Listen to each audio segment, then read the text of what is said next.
We have conducted our skills audit. We've organized our data. We've looked at our training needs and analysis model, and we've written our memo. We are now ready to put this into a Salesforce training program. And what we found was that there are three key needs that our organization requires. The first one is learning outcome 1. It was found that our team needs to learn how to input and edit fields manually and en masse. Number 2, the team wanted to run reports, especially to answer specific questions. And number 3, they wanted their team, and the team needed to build a Salesforce dashboard. So this information came from the skills audit. We organized our data. We found the specific needs of our team, and now we actually have to design our Salesforce curriculum. And this is what a Salesforce curriculum looks like. So, first things first, let's take a look at what we're looking at. Firstly, we have training number, and this is just a rough idea of the buckets that our trainings will fall into. Secondly, we have our learning outcomes. And notice that our learning outcomes are very measurable.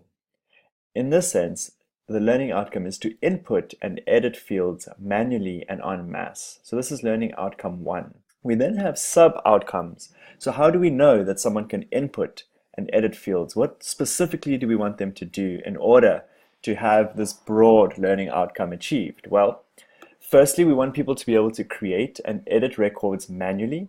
We want people to mass upload records using the data wizard, and we want them to mass edit records using list views.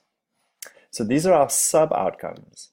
Then the next question is, how do we teach this? Well, in order to create and edit records, the first thing we need to do is people must use the Create New button to create new records, and they should use the click method to edit records. Now, how would we assess this? Well, we're going to ask the participants to create an account and link a contact to this account. In other words, we not only want them to be able to, we're going to teach them how to create the record, and we're going to test them by asking them to actually create a record. We're going to ask them to edit a record, and then we're going to teach them how to edit a record, and then we're actually going to ask them to edit that specific record, and that's how we're going to assess. So we have what we want. We broke it down into 3 core sub-outcomes. We then have broken down how we're going to teach each of these outcomes, how we're going to assess them, and what resources we need.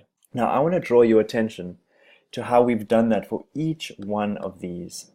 In the second learning outcome, we actually have run Salesforce reports to answer a question, and we actually have 3 sub-outcomes. First, identify important information from the request, discern correct report type, and manipulate report to generate an answer. Those are the 3 things that if someone is able to do these 3 things, we can say that they are able to run a report to answer a question.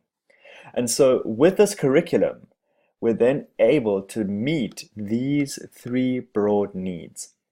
Now, just before I close up this video, the key thing to note is that this curriculum is then broken down into a lesson plan. And this lesson plan is to run reports to answer the question. It's lesson number 2.